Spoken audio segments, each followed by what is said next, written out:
I'm Chef Danny, and I've got a great way to make healthy mashed potatoes. The first thing in my mashed potatoes I like to do, I like to leave the skins on the potatoes. That keeps a lot of nutrients in, and it also makes it easier in the kitchen. Then I steam my potatoes, and then when they're ready to come out of the water, I put them in a bowl. Now at this point, most of us like to add butter and cream. What I do is I add some low-sodium chicken stock, just enough to moisten it, and then I add some trans-fat-free margarine, and I take my mixer and I make my mashed potatoes.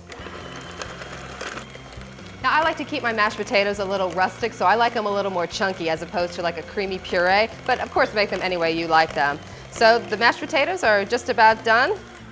The next thing to do here is we're just going to season them with a little bit of salt and pepper. And there you have a delicious, healthy way to enjoy mashed potatoes.